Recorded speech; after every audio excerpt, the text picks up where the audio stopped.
The Surabaya Zoo has infamously earned the ominous nickname, the Zoo of Death. This came after a spate of animal deaths that were later attributed to negligence on behalf of the zoo staff. But even though the zoo has repeatedly been called out for mistreating its animals, it still remains open to the public. It must be said, however, that it wasn't always this way.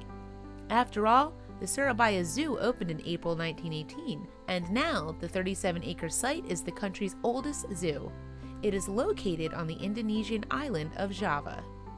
Moreover, in the 1970s, the facility enjoyed something of a heyday and became the largest zoo in Southeast Asia. Nevertheless, after years of allowing maintenance chores to go undone, and the once vibrant zoo is now in disrepair, and its animals are left struggling for survival. Indeed, conditions at the zoo have declined to such an extent that leading animal rights organization PETA has described the zoo as hell on earth.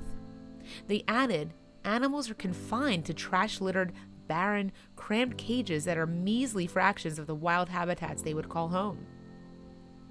Things came to a head in 2010 when the zoo was rocked by a raft of animal deaths, which brought public attention to how bad the conditions in the zoo had become. Tony Sumunpal, chairman of the Indonesian Zoo Association, also warned that all the zoo's animals were at risk of disappearing in the next 5 years unless there are efforts to reorganize how the zoo is managed. What's more, Sumunpal revealed that hundreds of animals, including a rare Sumatran tiger, had died at the zoo each year. Consequently, the Jakarta Post dubbed Surabaya Zoo the Zoo of Death. Sumunpal had been temporarily running the zoo at the time, added that many animals were also suffering from stress, hunger, and overcrowding as a result of corruption and poor management. This is even more shocking given that many of the animals in the zoo's care were endangered species already. Indeed, it was their deaths that rammed home the fact that the zoo was doing more harm than good. The Sumatran tigers are a case in point. 2 of the zoo's 14 Sumatran tigers have died in recent years, and there are only an estimated 400 of them left in the world. Exasperatingly, in 2012, the zoo's last remaining giraffe, Kriswanto, passed away with 44 pounds of plastic in his stomach. The starving creature had been living off of whatever visitors had thrown into its enclosure, even if it was still in plastic wrapping. Unfortunately, the examples continue. In 2014, a young lion named Michael was found hanged in his enclosure after becoming tangled in a cable mechanism used for opening and closing his pen door. An official stated the curious creature got caught while jumping around in his small cage.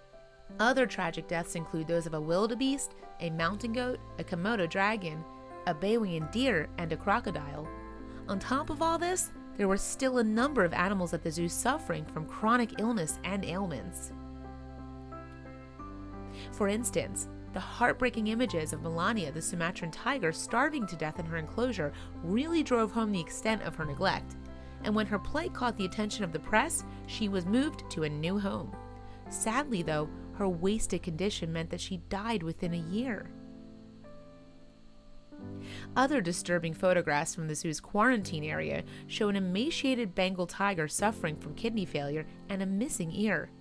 One more showed a moon bear covered in painful skin tumors. Meanwhile, additional images pictured elephants chained up in their enclosures and prevented from moving from any great distance. Some even sported large lesions on their legs where their shackles had cut into their skin. In the pelican enclosure, meanwhile, birds were depicted as having no room to stretch their wings. However, despite this apparent overcrowding, the zoo's head of operations, Lion Casp, insisted there was no overpopulation. Casp said, "They need to live in big groups in order to breed." But breeding is part of the problem.